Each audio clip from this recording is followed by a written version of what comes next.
puede haber en esta iglesia muchos que están siendo engañados en cuanto a la doctrina de la segunda venida de Cristo. Pero si la han engañado en cuanto a la venida de Jesús, usted va a recibir a un falso Cristo y no va a recibir a un Cristo verdadero. Y nosotros debiéramos saber en qué consiste la segunda venida de Cristo. Porque si nosotros estamos mezclados con la falsa enseñanza del rapto secreto, y no solo del rapto secreto, sino también... Muy bien, hermanos, buenas noches. Que el Señor les bendiga. Para mí es un gusto, una alegría el poder estar otra noche más con ustedes. Y agradecer a los hermanos que están transmitiendo a través de un canal de televisión este mensaje y saludar a esos hermanos virtuales que están en el otro lado de la pantalla o del equipo del celular. Quiero agradecer, y también esta señal lo vamos a retransmitir a través del canal de Pilares de Nuestra Fe.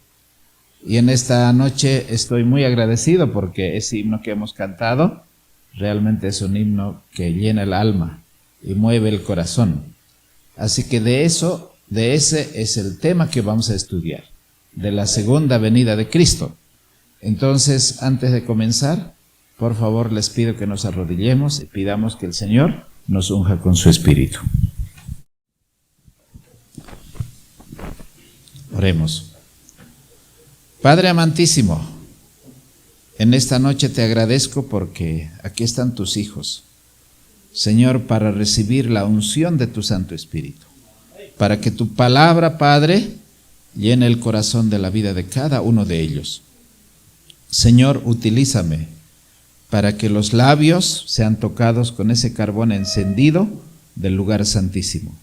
Que haya, Señor, purificación de nuestra vida, que haya santidad y que haya la justicia tuya para poder mirar el lugar santísimo donde está Jesucristo, nuestro gran sumo sacerdote.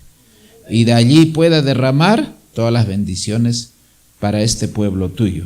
No solo para los que están en este auditorio, en esta iglesia, sino también aquellos que están viendo por otros medios. Bendícelos a cada uno de ellos nombre por nombre. Señor, en esta hora, que tus santos ángeles acampen alrededor de nosotros. Te pedimos todo esto, no por mérito nuestro, sino por Jesucristo nuestro Señor. Amén.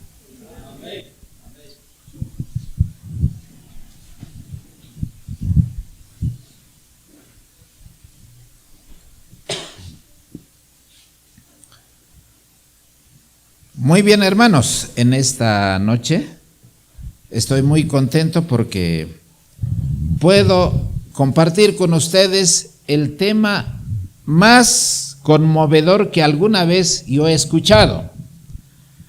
Hace casi 40 años escuché por primera vez la segunda venida de Cristo, y ese día mi corazón se enterneció, se conmovió, porque así como dice el apóstol Pablo a su joven discípulo, a Tito, le dice la bienaventurada esperanza. Hermanos, el versículo que se ha puesto en la pantalla está en el libro de Apocalipsis capítulo 1 y versículo 7. Al hablar de la segunda venida de Cristo, la reina de Inglaterra había escuchado a uno de sus predicadores hablando que Cristo vendría por segunda vez a esta tierra. Y una vez que escuchó ese mensaje, la reina dijo: ojalá que sea durante mi vida, porque deseo echar mi corona ante el Rey de Reyes, Señor de Señores. Hermanos, ¿cuántos quisiéramos echar, hermanos, no solo la corona, porque Él nos va a entregar la corona?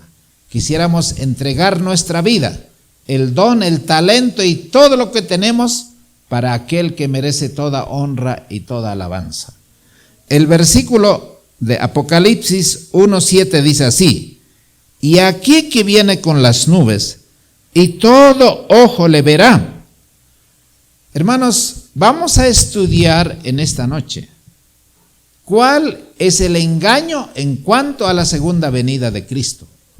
Aquí la Biblia dice, y aquí que viene con las nubes, todo ojo le verá. La pregunta sería, ¿será secreto la segunda venida de Cristo o será de manera pública? ¿Cuántos van a ver?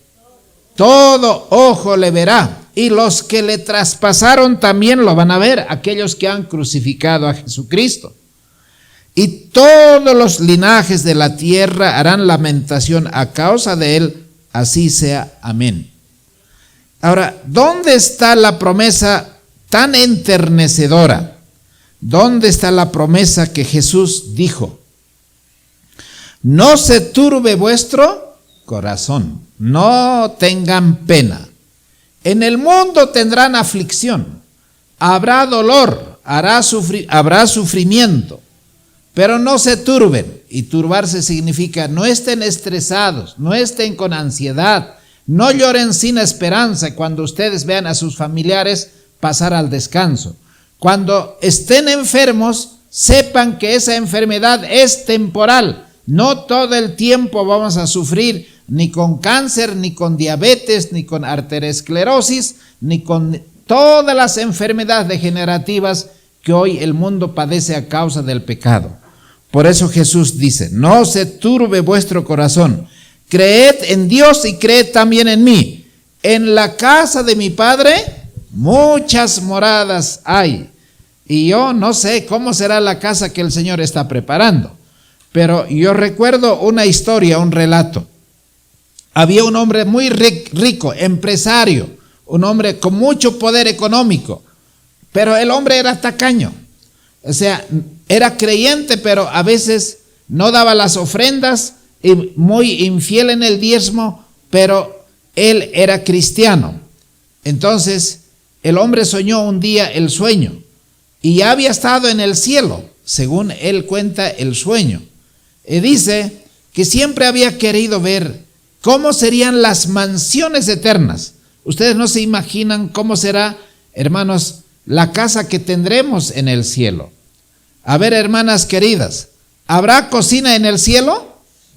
No, no va a haber cocina. Hermano, ¿acaso no les anima eso? Porque muchas hermanas dicen, yo estoy cansado de cocinar. Allí no va a haber cocina.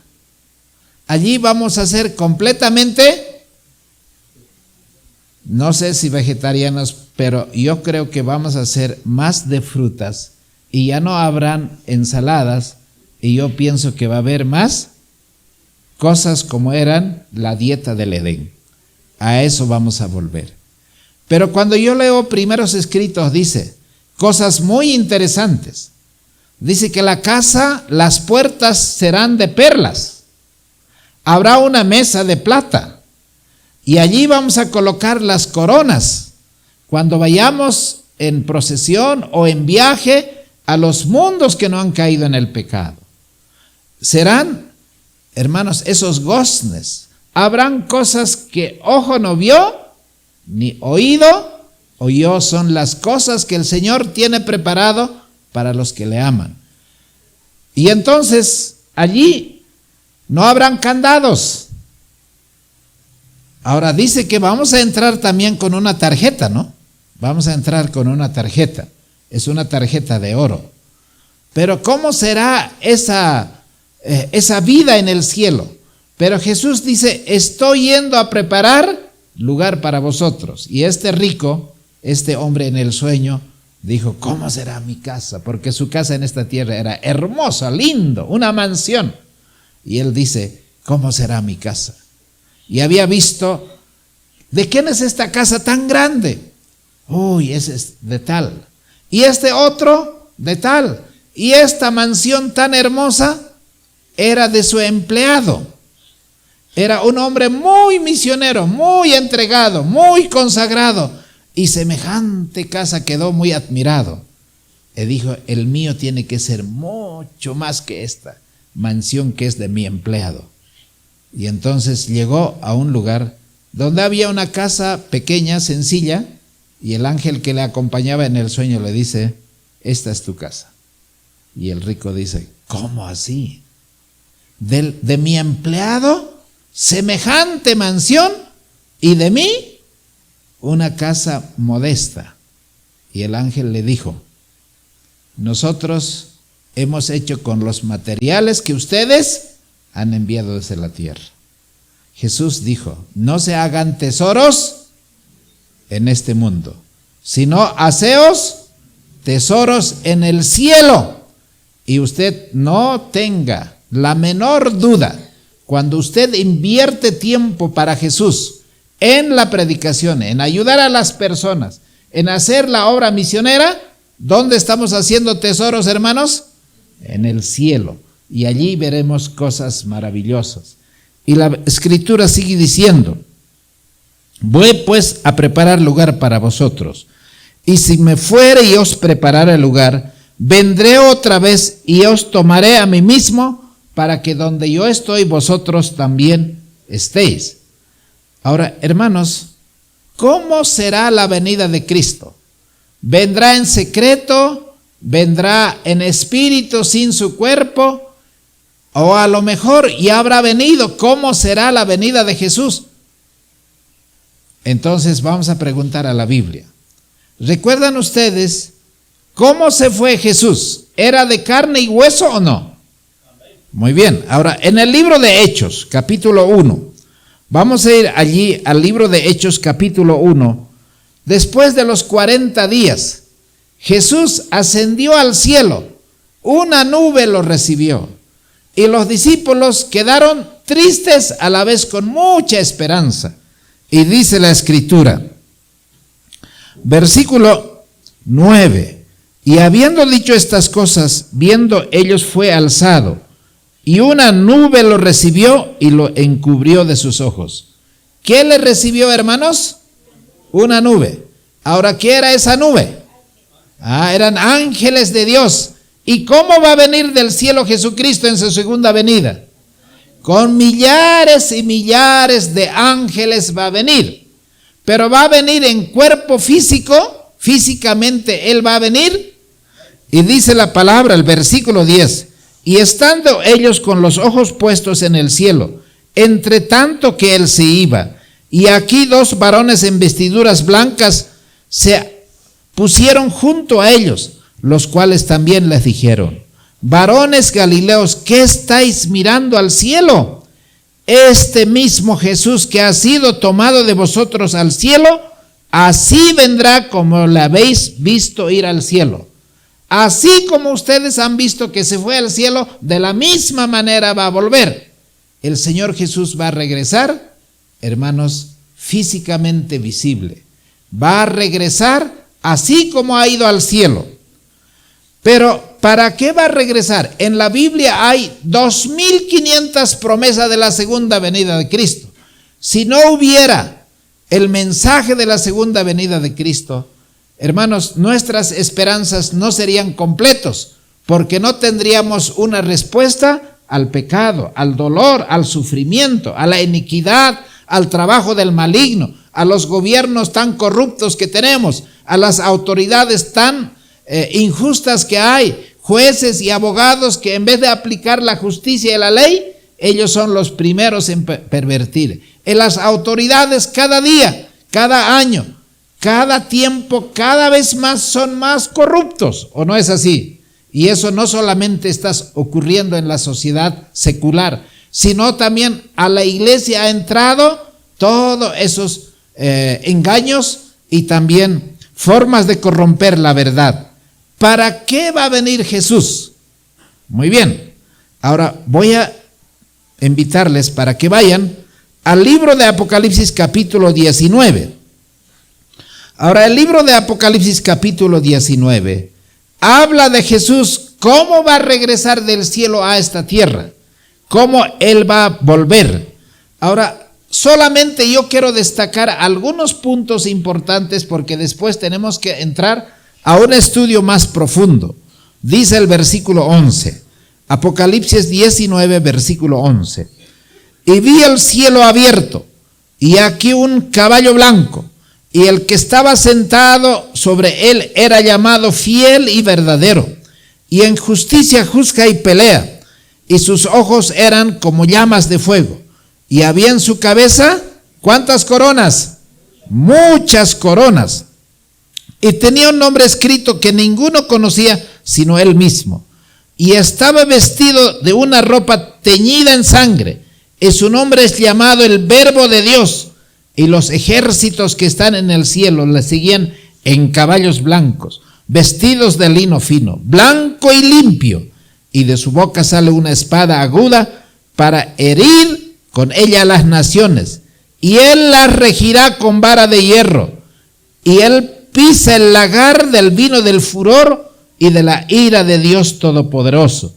Y en su vestidura y en su muslo tiene escrito este nombre: Rey de Reyes, Señor de Señores. Y vi un ángel que estaba en pie en el sol, y clamó a gran voz diciendo a todas las aves que volaban por en medio del cielo: venid y congregaos a la cena del gran Dios, y que comáis carne de reyes, carne de capitanes, carne de fuertes, y carne de caballos y de los que están sentados sobre ellos, y carne de todos, libres, siervos, pequeños y grandes. Hermanos, ¿para qué va a venir Jesús? El libro de Apocalipsis dice: pagará a cada uno conforme a sus obras. Ahora, va a venir a destruir a aquel que está engañando al mundo entero. La Biblia dice que el mayor engaño va a consistir en falsificar la segunda venida de Cristo. Vamos a ir al libro de Mateo capítulo 24. Allí dice, que ustedes conocen porque es un capítulo tan conocido. En el versículo 4 dice: respondiendo Jesús les dijo: mirad que nadie os engañe, porque vendrán muchos en mi nombre diciendo: yo soy el Cristo, y a muchos engañarán. Yo quiero preguntarles, queridos hermanos, ¿cuál va a ser el mayor engaño que Satanás y el mundo está preparando? Falsificar la segunda venida de Cristo. A mí me han engañado una vez $100 falsos. Y cuando usted se encuentra que le han engañado y se da cuenta que le han engañado, ¿qué siente usted? ¿Qué hace usted? ¿$100 es poco o es mucho? Es mucho. Bueno, me han engañado.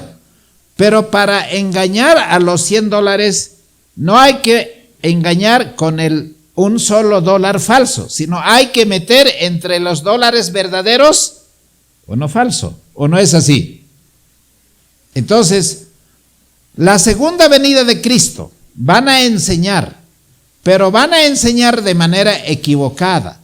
Por eso aquí dice: porque vendrán muchos en mi nombre diciendo: yo soy el Cristo, y a muchos engañarán. Versículo 11. Y muchos falsos profetas se levantarán y engañarán a muchos. Versículo 24. Porque se levantarán falsos cristos, falsos profetas, y harán grandes señales y prodigios, de tal manera que engañarán ¿a quiénes, hermanos? Aún a los mismos escogidos. O sea, puede haber en esta iglesia muchos que están siendo engañados en cuanto a la doctrina de la segunda venida de Cristo. Ahora, voy a entrar en tema. ¿En qué consiste este engaño? Y todos tienen que parar, como decimos, las orejas, para escuchar bien. Porque si a usted, su esposo lo ha engañado, todavía ese tiene remedio. ¿O no es así? Y si la esposa le ha engañado, querido hermano, eso también tiene remedio. Si la han engañado con $100, eso también tiene remedio. Pero si la han engañado en cuanto a la venida de Jesús, usted va a recibir a un falso Cristo y no va a recibir a un Cristo verdadero. Ahora, hermanos, ¿Cuántos escucharon del rapto secreto? A ver, quisiera ver las manos. ¿Cuántos han escuchado del rapto secreto? Y quisiera, bueno, son pocas manos, pero ¿cuántos conocen, hermanos, en qué consiste el rapto secreto? ¿Saben?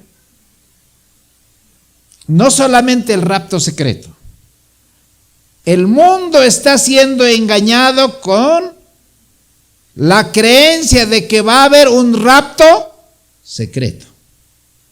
Por eso yo decía anoche, hoy llamarse adventista hasta que no es tan agradable llamarse adventista, porque adventista significa que espera la segunda venida de Cristo.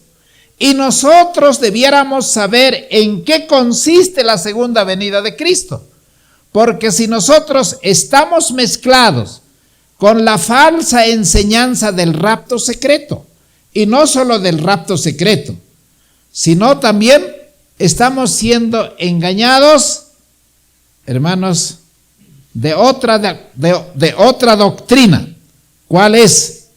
El arrebatamiento. El arrebatamiento, del rapto secreto y el arrebatamiento. Ahora, ¿de dónde nace este engaño? Y quiero que ustedes pongan atención. ¿En qué consiste el rapto secreto? ¿Y quién es el que inventó este secreto? Hermanos, cuando Lutero estaba predicando en la Edad Media, allí diciendo tantas verdades que estaba enseñando, por lo menos las 5 solas vamos a repetir. A ver con esta iglesia. Lutero tenía 5 solas. ¿Cuáles son esas 5 solas? ¿Recuerdan ustedes? ¿Cuál es la primera sola? Sola gracia. ¿Cuál es la primera sola? Sola gracia. Es bíblico. Por gracia sois salvos, y este no es de vosotros, pues es un don de Dios.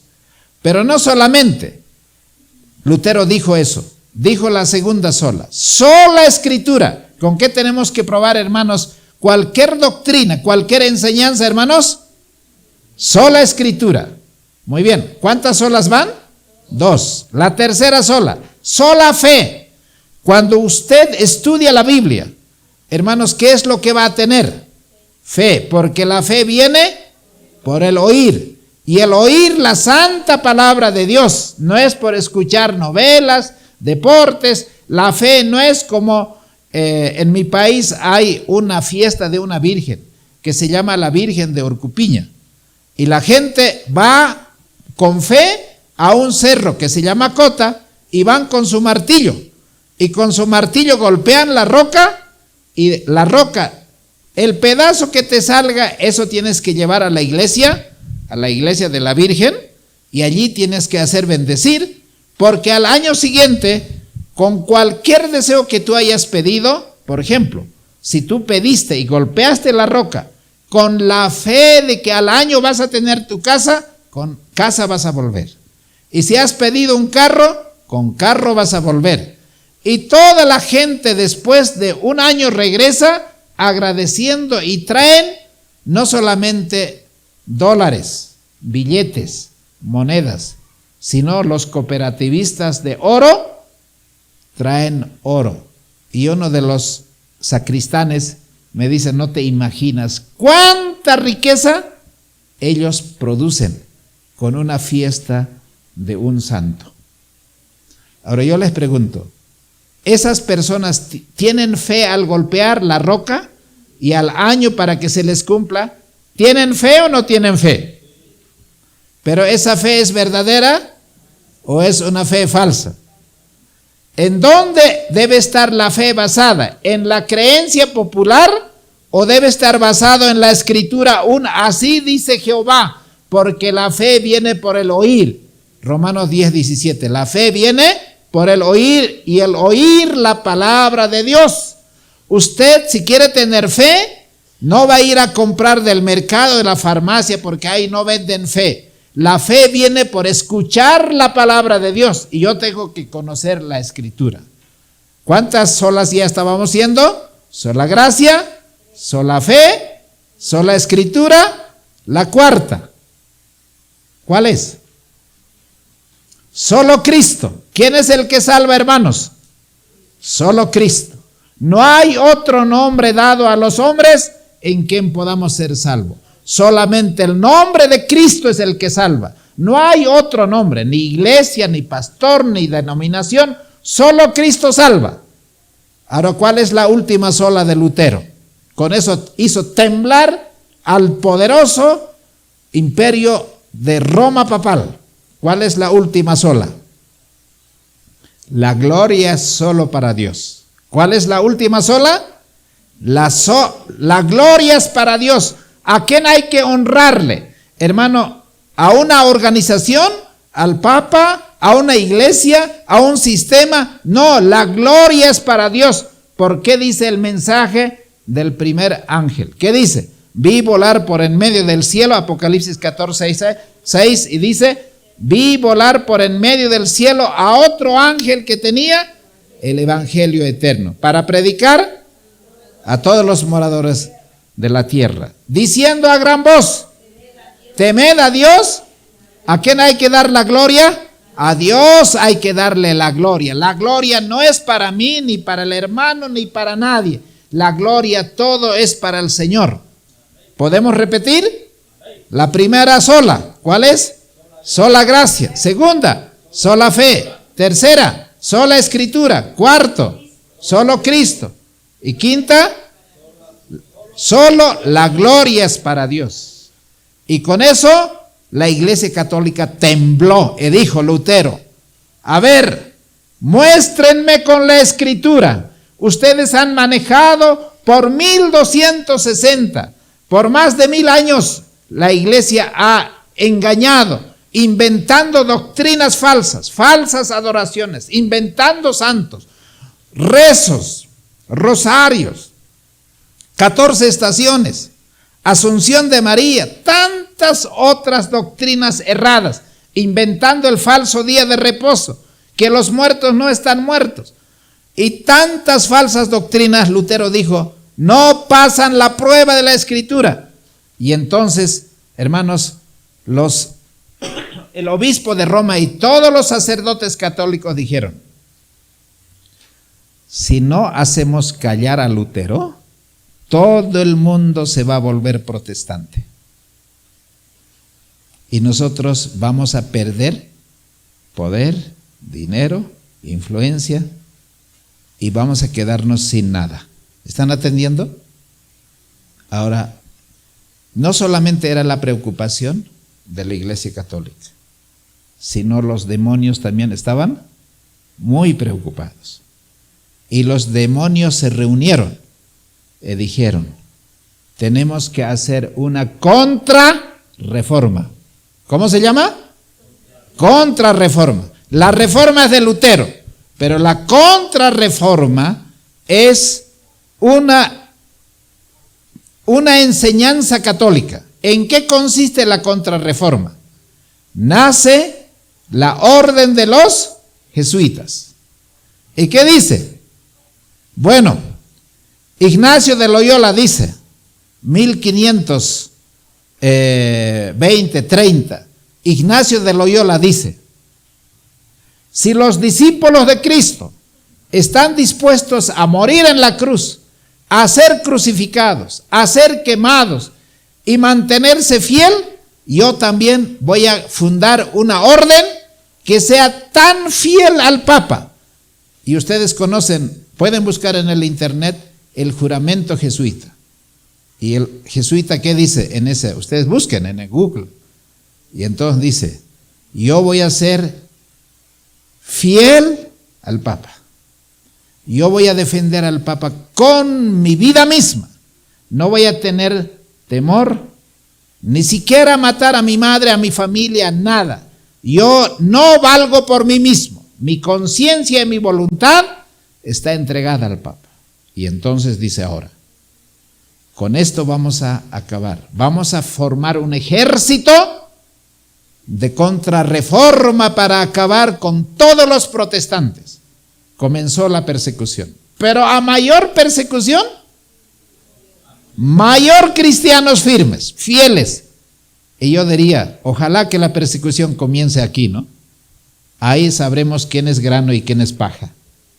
Porque a mayor persecución, calidad de cristianos. A mayor prueba, cristianos más fuertes. Eso es en todo el tiempo. Ahora, ¿qué más pasó alrededor de los años 1517? Hermanos, se inventó por otros jesuitas, y acá tengo algunos datos que me va a gustar compartir con ustedes. Se llamaba Francisco Rivera. Ellos dijeron, vamos a inventar no solamente falsas doctrinas, sino vamos a inventar falsas profecías. Y entonces dijeron, toda la Biblia, ellos así no sé cómo se llama en acá, nos indilgan con varios pasajes bíblicos que hablan del anticristo. Todos los reformadores dicen que es el Papa, es el Papa, es el Papa, es el Papa. Si nosotros no cambiamos esa doctrina, todo el tiempo nos van a seguir diciendo que el Papa es el anticristo. A ver, por ejemplo, Segunda Tesalonicenses, vamos a ir allí. Segunda Tesalonicenses capítulo 2. Ahora, este es un versículo clave para entender de quién está hablando el apóstol Pablo en estos versículos. Segunda Tesalonicenses capítulo 2, versículo 1. Os rogamos pues, hermanos, en cuanto a la venida de nuestro Señor Jesucristo y nuestra reunión con Él. Ahora, Pablo dice a los hermanos de Tesalónica, no se dejen engañar con la falsa doctrina de la segunda venida de Cristo. Y yo digo, ¿cómo uno no puede darse cuenta que Pablo tan claro está diciendo de que va a haber una doctrina falsificada para la segunda venida de Cristo? ¿Por qué? Que no seáis prestamente movidos de vuestro pensar, ni seáis conturbados ni por espíritu, ni por palabra, ni por carta como nuestra, como que el día de Cristo está cerca. Nadie os engañe en ninguna manera, porque no vendrá sin que antes venga la apostasía. Ahora dice, Cristo va a venir, pero no va a venir sin que antes se presente el anticristo, el hombre de pecado. Y yo les pregunto, ¿cómo usted sabe en la Biblia quién es el anticristo y quién es el hombre de pecado? ¿Cómo sabe usted? Todos los reformadores, todos los apóstoles, aquí este mismo que estamos leyendo, todos decían de que se va a levantar un anticristo, pero va a ser antes de la segunda venida, se va a levantar ese anticristo. Así que no esperen la segunda venida de Cristo, porque la apostasía, ahora, ¿qué es apostasía? No estoy en un sermón doctrinal, pero ¿qué es apostasía? ¿Qué significa apóstata? Cuando a vos te dicen que eres apóstata, porque por predicar esta verdad, a ti te van a decir que eres un apóstata, ese tiene un espíritu de jesuita. ¿Por qué? Porque apóstata es aquel que se ha apartado de la verdad siguiendo doctrinas falsas. Ese es un apóstata. Esos apóstatas pueden estar dentro de la iglesia, fiel en la iglesia, pero no creen la verdadera doctrina de la Biblia. Y muchos hermanos están en unas iglesias creyéndose que son cristianos, pero tienen una doctrina jesuita. Ahora escuchen, versículo 3. Nadie os engañe en ninguna manera, porque no vendrá sin que antes venga la apostasía, y se ha revelado el hombre de pecado y hijo de perdición. A ver, ahí mismo, más adelante, por favor no pierdan ahí, en 2 Timoteo, por favor vayan conmigo a 2 Timoteo capítulo 3. ¿Están allí? El versículo 2 Timoteo capítulo 3, versículo 3 en adelante, dice así, escuchen: mas los malos hombres y los engañadores irán de mal en peor, engañando y siendo engañados. Hermanos, ¿dónde está el mayor peligro del engaño? Está con respecto a la doctrina de la segunda venida de Cristo. Y dice: pero persiste tú en lo que has aprendido y te persuadiste, sabiendo de quién has aprendido, que desde la niñez has sabido las Escrituras, las cuales te pueden hacer sabio para la salvación por la fe que es en Cristo Jesús. Ahora, hermanos, ¿cómo yo puedo saber de dónde viene el engaño? ¿Dónde viene la apostasía? Si no conozco la Escritura, yo voy a ser engañado. Usted tiene que conocer la palabra de Dios y tiene que conocer la Escritura.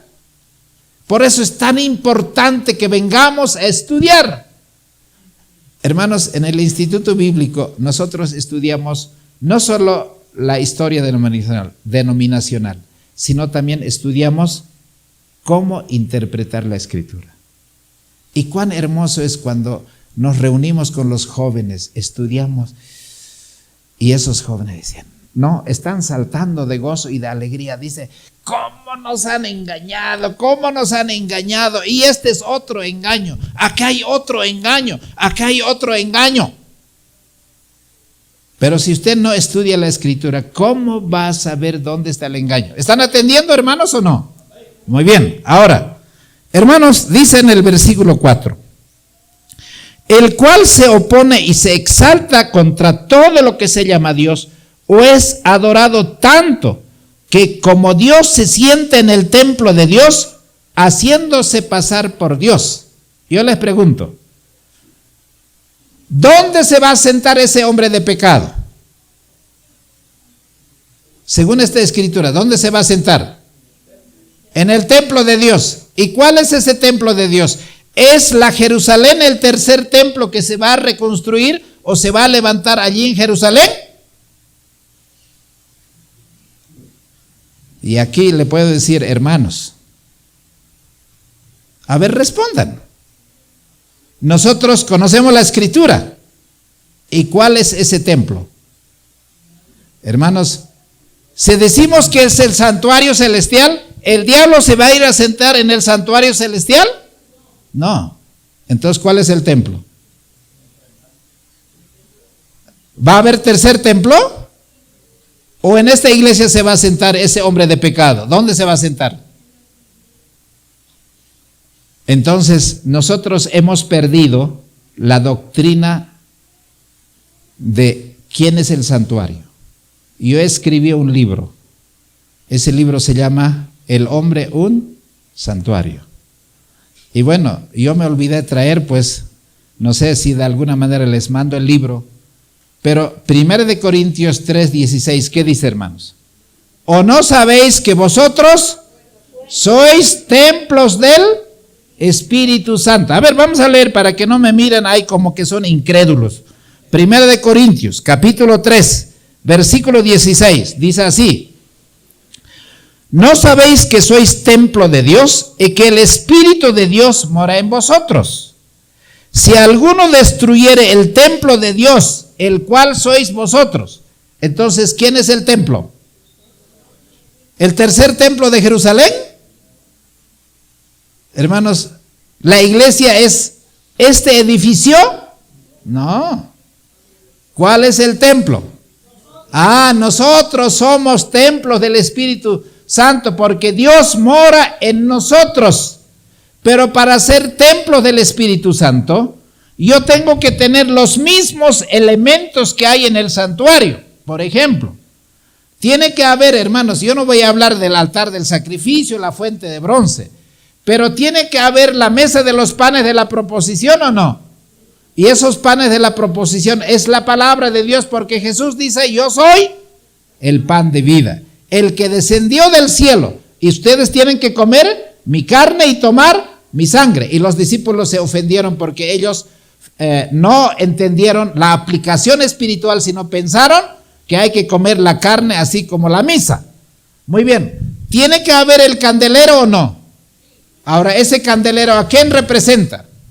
A las 7 iglesias, pero esas 7 iglesias tienen que ser llenados con ese aceite celestial. ¿Y qué representa ese aceite celestial? El Espíritu Santo. Pero también tiene que tener un altar del incienso o no. Ahora, ¿cuál es ese altar de incienso? Hermanos, son las oraciones de los justos que oran, estudian la palabra de Dios, tienen la unción del Espíritu Santo, pero también elevan sus oraciones en la justicia de Jesucristo, el incienso que es la justicia de Cristo. Pero ese templo no solo tiene que tener, hermanos, esos elementos del lugar santo, sino en el lugar santísimo. Y este cuerpo es templo del Espíritu Santo. Esta mente es el templo mismo. Pero está el Santísimo que está por aquí, no solo el lóbulo frontal. Y allí está, hermanos, ¿qué cosa? ¿Qué tiene que estar guardado allí? El arca del testimonio. Y el arca del testimonio, ¿qué tiene que tener? Los 10 mandamientos. Tiene que estar escrito. Por eso, en mi corazón he guardado tus dichos para no pecar contra ti, y tu ley está escrito en mi corazón. Tiene que estar escrito los 10 mandamientos en mi mente, en mi corazón, ¿o no? Corazón no está diciendo aquí el que palpita, el corazón es donde nacen los pensamientos, los sentimientos, aquí. Pero no solo eso tiene que estar el Shekinah, tiene que estar los 2 querubines, tiene que estar, hermanos, tantas cosas que tendríamos que estar. Ahora, el diablo va a profanar ese templo el cual somos nosotros. ¿Y con qué va a profanar, hermanos? Con la falsa doctrina de la segunda venida, de falso día de reposo, que el hombre no muere. Todo lo que, hermanos, el catolicismo ha creado falsas doctrinas, pero no solamente con eso, sino ha creado falsas profecías. Ahora, yo no sé cuántos entienden. Hay 3 maneras de interpretar la escritura en el aspecto profético. ¿Cuántas maneras de interpretar hay la profecía bíblica? 3. Ahora, ¿cuáles son? Hermanos, la bíblica, la que la Biblia enseña, según Daniel 2, se llama historicismo. ¿Cómo se llama? Historicismo. Ahora, ¿qué quiere decir historicismo? Hermanos, cuando Daniel interpretó el sueño y dio el significado, le dijo al rey Nabucodonosor: tú eres aquella cabeza de oro, pero después de vos se va a levantar otro reino, y después otro reino, y después otro reino. Y nosotros podemos ver en el libro de Daniel no solamente los 70 años del reino de Babilonia, sino cómo cayó el reino de Babilonia y cómo entraron los medos y los persas a través del general Ciro. Hermanos, esa interpretación se llama historicista. ¿Cómo se llama? Historicista. ¿Por qué? Porque el Señor dice, va a suceder, la historia va a confirmar.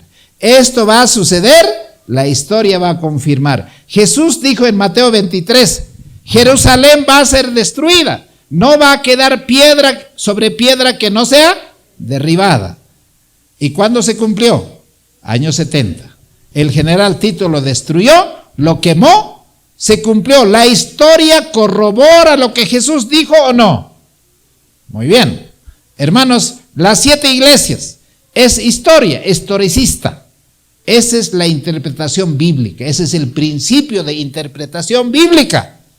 Pero el jesuitismo ha inventado 2 maneras de interpretar que se llaman el preterismo. El preterismo es pensar de que Segunda Tesalonicenses 2, Apocalipsis 13, Apocalipsis 17, Apocalipsis 18 se ha cumplido en el pasado, en el tiempo de Antíoco Epífanes. Y la gente que dice, todo entonces en el pasado se ha cumplido. El anticristo era Antíoco Epífanes. Otros decían, el anticristo es Nerón. Otros dicen, a lo mejor el anticristo era Hitler. Pero nada que ver esas cosas, porque el catolicismo quiere sacársele el chicote de la Biblia que dice quién es el anticristo, quién es la bestia que tiene 7 cabezas y 10 cuernos. Y todos los protestantes por casi 2000 años decían, esa es la Iglesia Católica, ese es el Papa, ese es el Papa, ese es el Papa. Ahora, yo les pregunto, hoy día, ¿los luteranos creen todavía que el anticristo es el Papa? No, porque ellos han aceptado la interpretación profética del preterismo. Y ellos miran al pasado y dice, en el pasado ya el anticristo ya vino y profanó el templo. Antíoco Epífanes, hermanos, profanó el templo y allí se cumplió todo. Y el diablo dice, qué bien que están interpretando, porque así no nos van a descubrir que nosotros somos el sistema de engaño. Ahora, ¿quiénes son los que han inventado? Los jesuitas han inventado esa falsa doctrina de interpretación profética preterista. Pero ¿cuál es lo más peligroso? La interpretación futurista, que es la tercera manera de interpretar. ¿Y el futurismo qué dice? Las 70 semanas lo vamos a dividir en 2 partes. 69 semanas se han cumplido en el pasado, con el imperio griego y con los reyes seleucidas. Pero la última semana lo vamos a llevar al futuro. Y entonces vamos a decir que el anticristo está en el futuro. Va a sentarse en el templo. El tercer templo se va a reconstruir y va a haber un rapto secreto. Todas esas interpretaciones no tienen base bíblica, pero han hecho creer, hermanos, a todo el mundo cristiano que va a haber un rapto secreto. Y yo le digo a un hermano evangélico protestante, a uno cualquiera de las iglesias que enseña el rapto secreto, están esperando que el tercer templo se va a reconstruir, están esperando que la vaca roja ya está lista y que la guerra de Palestina con Israel es el cumplimiento, y todos están enfocando allí el foco de que allí ya Cristo va a venir, y Cristo va a venir y va a haber rapto secreto. Y no va a haber la gran tribulación, nosotros no vamos a ver, dicen los hermanos evangélicos, porque vamos a ser raptados. Y entonces, ¿para qué te vas a preparar si no vas a pasar la gran tribulación? Porque vas a ser raptado. Y yo cuando escucho eso y le digo al hermano, móstrame con la Biblia dónde está, aunque sea un versículo. ¿Y qué dice el hermano? Te voy a mostrar. ¿Y cuál es el versículo que te muestra? Aquí está, 1 Tesalonicenses, capítulo 4, y aquí está, mira, versículo 17, dice la palabra de Dios. Luego nosotros los que vivimos, los que hayamos quedado juntamente con ellos, seremos arrebatados. Y la palabra arrebatados es el rapto secreto. Hermanos, ¿va a ser secreto ese rapto? Porque dice, en Estados Unidos hay carros que tienen en el parabrisas trasera. Dice, ¿no? Si no vuelvo a casa, es porque ya me fui. Ya estoy en el cielo. Hermanos, ¿habrá alguien que se va a ir en cielo secretamente para no pasar la gran tribulación? Hermanos, a ver, ¿quién no ha pasado la gran tribulación? Díganme, ¿cuál de los fieles del Antiguo y del Nuevo Testamento? ¿Quién? ¿Jesús pasó o no pasó la gran tribulación? Hermanos, el pueblo de Israel, ¿quién no pasó la gran? ¿A quién le raptó Jesús para que no pasara tribulación? Me van a decir a Enoc. Enoc, hermanos, pasó una situación difícil. Elías también fue raptado, sí, pero hermanos, no fue raptado, no fue ascendido al cielo en un carro de fuego de secreto, sino que vieron, no solo Eliseo, sino que carro de Dios, fuego de Dios, y se lo llevó y vio, y Eliseo estaba diciendo, por favor, que caiga su manto para que yo pueda continuar con el ministerio profético. ¿Fue secreto o no fue secreto? No fue nada secreto. No hay nada secreto. El Señor no va a hacer nada secretamente. Entonces, La Biblia dice que vendrá primeramente la apostasía y se levantará el hombre de pecado. Pero la Biblia dice, ¿quiénes son los que van a levantar ese falso profeta? Ese falso profeta, ¿a quién representa? En el libro de Apocalipsis capítulo 13,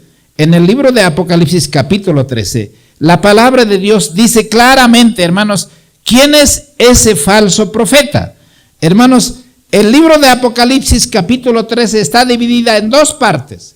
Y a mí me gustaría estudiar de manera más metódica, más consistente para saber que, hermanos, desde el versículo 1 hasta el versículo 10 está hablando de esa primera bestia que tiene 7 cabezas y 10 cuernos. ¿Y a quién representa eso?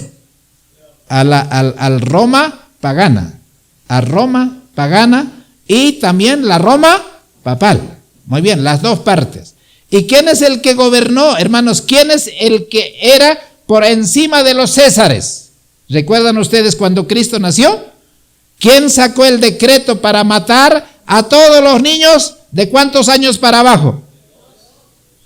Para que mueran. Porque ¿qué quería Herodes? Que el rey de Israel muera entre esos niños. Pero esa idea de Herodes, ¿de dónde venía? Satanás es el instigador, el que comparte, el que le cuchichea, le dice: Herodes, el rey de los judíos ha nacido, sácale un decreto. Y él dice: ¿lo hago o no lo hago? ¿Lo hago o no lo hago? Ya, ok, yo no quiero una competencia. Firma, pero ¿quién le chismeó, hermanos, al oído? ¿Quién es el que le habla a Herodes? Satanás. ¿A vos te ha hablado alguna vez también o no? ¿Te habla o no te habla, hermanos? Sí, nos habla. Pero nosotros sabemos que esa voz no es como, a ver, hermanas, ¿ustedes conocen la voz de su marido o no? ¿Conocen la voz de su esposo o no? ¿Sí?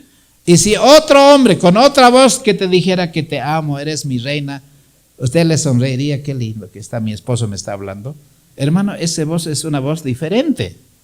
Y nosotros, ¿a quién nomás tenemos que escuchar? ¿Vamos a escuchar la voz de Satanás pensando que es la voz de Dios? No.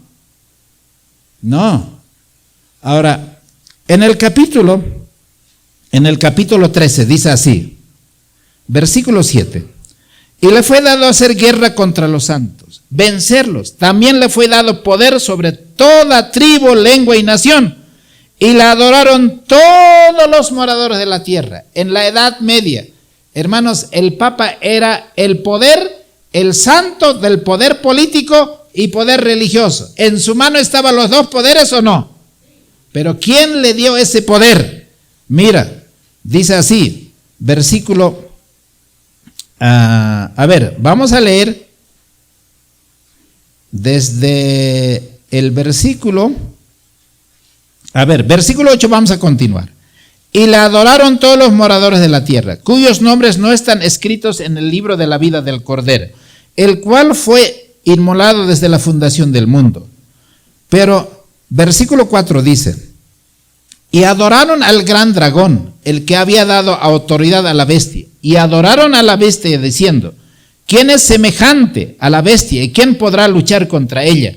Y le fue dada boca que hablase grandes cosas y blasfemias, y le fue dado poder para actuar 42 meses. Pero ¿quién es el que hizo ese trabajo? Hermanos, el capítulo 12, versículo 9 dice: y fue lanzado aquel gran dragón, la serpiente antigua que se llama Diablo y Satanás, el cual engaña a todo el mundo. Fue arrojado a la tierra y sus ángeles con él. O sea, la Iglesia Católica, hermanos, fue la que estableció la peor historia de la tierra, de la humanidad. Hermanos, en más de 1000 años hizo tantas cosas.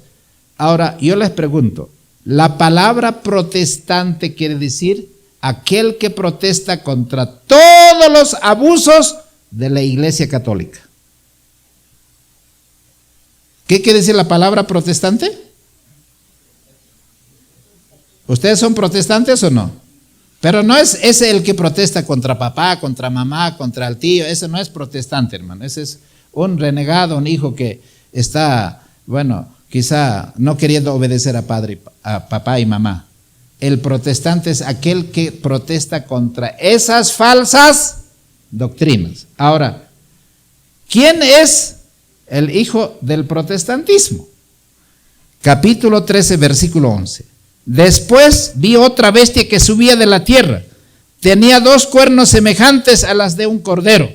Durante la Edad Media, cuando estaba terminando la Edad Media, antes de la Revolución Francesa, tiene que nacer una nación como un cordero que tiene 2 cuernos. ¿Y a quién representa eso? Estados Unidos. Estaba naciendo, 1770, en esa década Estados Unidos se estaba fundando. Pero era una nación protestante, porque eran los que escaparon de la persecución de la Iglesia Católica de la Edad Media y de los reyes católicos que les estaban persiguiendo. Y fundaron la tierra de la libertad, la tierra de América. Pero la Biblia dice que ese poder que tiene 2 cuernos semejantes a las de un cordero, porque el cordero representa al cristianismo, a Cristo, hablará como dragón. ¿Estados Unidos tiene que hablar como dragón o no? Ahora, ¿en qué manera va a hablar como dragón? Va a sacar leyes, lo mismo que la Iglesia Católica sacó las leyes durante la Edad Media. Estados Unidos va a sacar leyes. ¿Y qué leyes está sacando? A ver, ustedes vean. Hermanos, Donald Trump no quería apoyar la Agenda 2030. Tampoco quería apoyar, hermanos, el asunto del cambio climático. Y dijo, yo no voy a apoyar. Es más, me voy a retirar de ese convenio. Hicieron todo lo posible para sacarle a Trump. ¿Y quién entró, hermanos? Biden. Y Biden es el primer presidente jesuita. Y tú puedes imaginarte que en 1770 todos los presidentes de Estados Unidos eran anticatólicos. ¿Y cómo puede llegar un presidente, una nación protestante, ser presidente un jesuita? Hermanos, ¿qué nos está diciendo eso? Que el tiempo se está terminando. Pero ¿qué va a hacer Estados Unidos? Mira, dice así, versículo 12, Apocalipsis 13, 12. Y ejerce todo el poder de la primera bestia en presencia de ella, y hace a la tierra y a los moradores de ella adorar la primera bestia. ¿A quién va a obligar para que se adore? A la primera bestia. ¿Y cuál es la primera bestia? El catolicismo. ¿Y cómo se va a adorar? Ahora, hermanos, la adoración tiene que ver con un altar y tiene que ver con un día. ¿O no es así? Muy bien. ¿Qué día nosotros tenemos que adorar a Dios? El sábado. ¿Por qué? Porque en 6 días hizo Jehová los cielos y la tierra. ¿Y la gente qué dice? Eso era para los judíos del antiguo pacto. Hermanos, en la creación había un judío, había Abraham, había Isaac. ¿A quién le dio el sábado, hermanos? Adán y Eva, nuestros primeros padres. ¿Pero por qué le dio el sábado? Para que no se olvide quién es el que creó los cielos y la tierra. ¿Podemos decir amén o no? Ahora, Estados Unidos va a cambiar esa doctrina para imponer un falso día de reposo. Y hoy día, en la agenda del Laudato Si y Laudate Deum, que es el último encíclica que el Papa sacó hace 2 semanas atrás, hermanos, dice, el domingo tiene que ser un día obligatorio para descansar, para salvar el clima de este planeta Tierra. Y todos están diciendo, amén, amén, amén, amén, amén. Todos los países. Estados Unidos dice, nosotros con más razón, porque con el Papa, el presidente de Estados Unidos, ambos son jesuitas.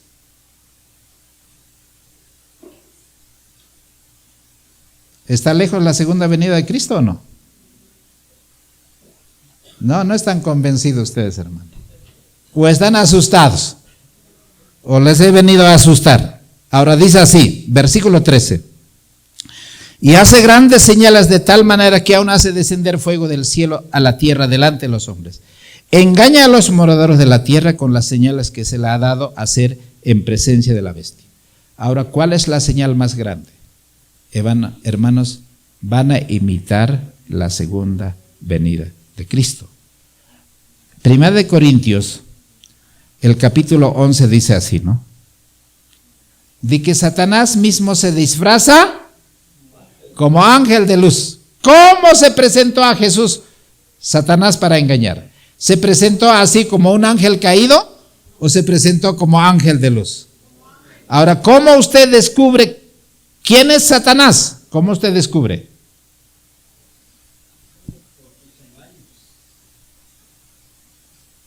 Hermano, la Escritura dice, por tus palabras serás justificado y por tus palabras serás condenado. Ahora, ¿cómo Jesús condenó a ese ángel de luz con luz brillante, con todo, pretendiendo ser un enviado de Dios por su palabra? ¿Y qué dijo?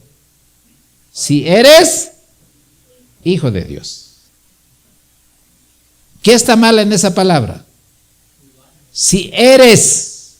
Hermanos, los ángeles del cielo dudan que Cristo es hijo de Dios. ¿Quién es el que mete duda? Satanás. Y cuando usted duda, ¿quién está trabajando con su mente? Satanás. Y generalmente las mujeres son las que más dudan. ¿O no es así? Los hombres decimos, vamos adelante, pero será así, por ahí no soy. Hermano, el que duda es un instrumento del enemigo. Así que dice, engaña a todos los moradores de la tierra, que le hagan imagen a la bestia. Ahora, ¿cuál es esa imagen? ¿Cuál es esa marca? ¿Cuál es ese número? ¿Cuál es ese nombre? Aquí ya hemos entrado en un terreno bastante profundo. Ahora, para terminar, voy a resumir. Hermanos, Francisco Rivera es un jesuita que formuló la interpretación profética preterista y futurista. En los años 1537, el Concilio de Trento se llevó allí para parar el protestantismo. Así que ellos dijeron, vamos a dividir la segunda venida en tres partes. Atiendan. Primero, que va a ocurrir un arrebatamiento. ¿Y cómo es que esa doctrina ha entrado a todas las iglesias evangélicas? E inclusive los hermanos adventistas no se dan cuenta en qué consiste ese engaño de la doctrina del arrebatamiento. Y antes de la gran tribulación va a haber un arrebatamiento. Segundo, el anticristo gobernará en este mundo 3 años o 3 años y medio. Y tercero, después de los 7 años otra vez va a venir Jesús. Entonces recién vendrá Cristo. Ahora, aquí yo tengo un hombre llamado John Denson Darby en 1825. Era un hombre que vivía en Irlanda, era un protestante y él, era de la iglesia, sí, pero católico, pero hermanos, formuló esa doctrina y él comenzó a predicar esa doctrina y hermanos, comenzó a enseñar todas esas falsas enseñanzas y comenzaron a confeccionar la enseñanza preterista y la enseñanza futurista. Así que nace, hermanos, Darby en 1840. Ahora, no sé cuántos conocen la Biblia Scofield. ¿Cuántos conocen la Biblia Scofield? Oye, ¿cómo estos hermanos? ¿De dónde son? De otro planeta deben ser. Ustedes vayan a una librería evangélica.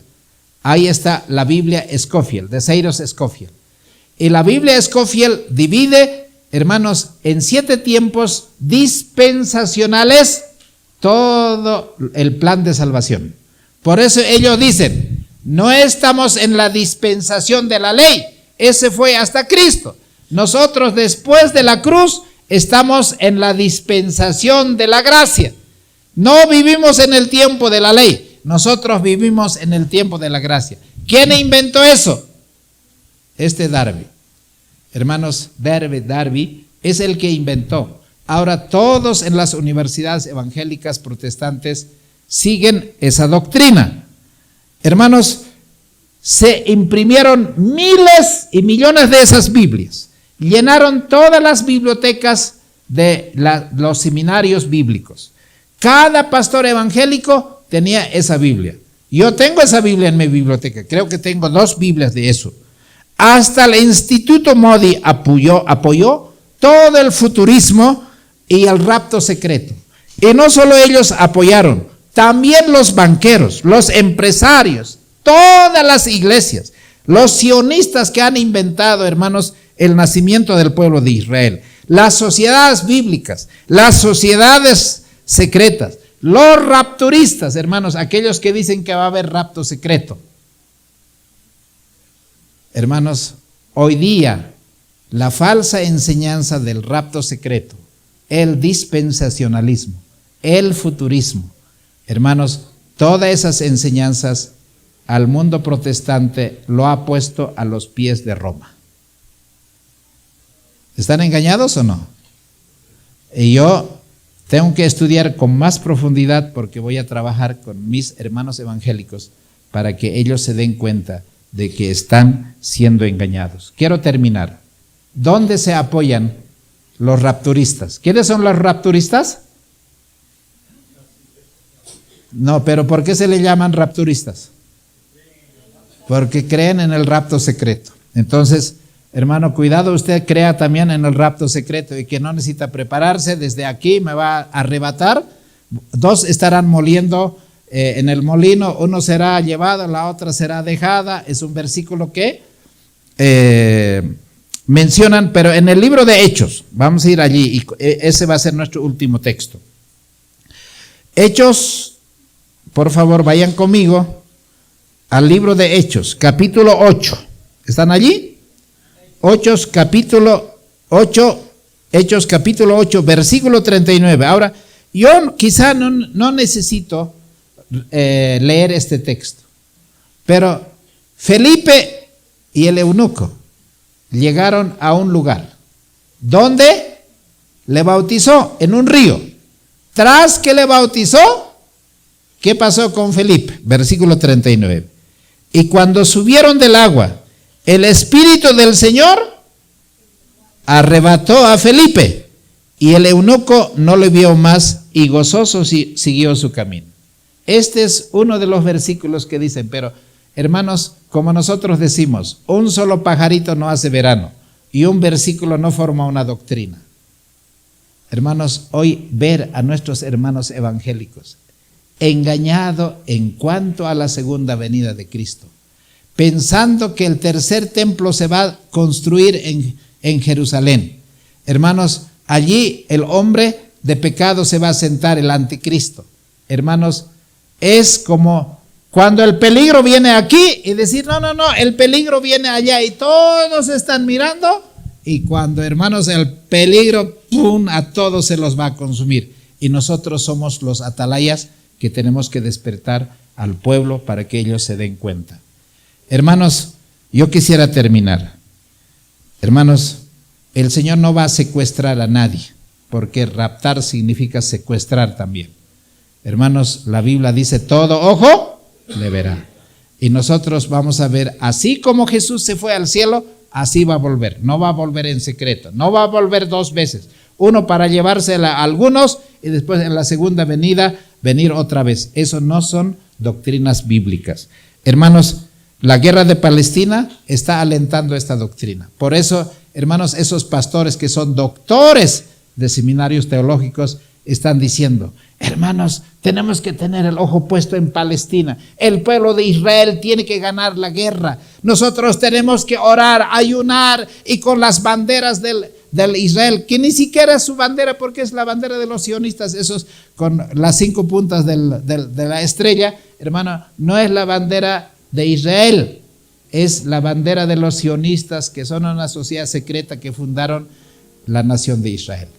Hermanos, creer todas esas cosas es simplemente ser ingenuo y no tener la palabra de Dios escrita tan segura para comprender y estudiar. Hermanos, ¿cómo eran los bereanos? Según el libro de Hechos. Hermanos, no eran como los hermanos de Tesalónica, no eran como los hermanos de Tapachula. Son esos hermanos estudiaron para ver si estas cosas eran así o no eran, con la escritura. Hermanos, comparaban, hermanos, estudiaban, profundizaban. Si era así, ¿qué decían, hermanos? Amén. Y si no era así, hermanos, lo desechaban. ¿Cuántos hombres prudentes y mujeres hay en esta noche que quieren tomar seriamente la Escritura para que no sean engañados con la segunda venida de Cristo, con cualquiera de esas doctrinas? ¿Cuántos desean tomar la Escritura para que sea nuestro libro de texto, de cabecera y de estudio cada mañana y cada noche? Que el Señor les bendiga, y es mi deseo y oración en esta noche. Que el Señor les guarde, hermanos.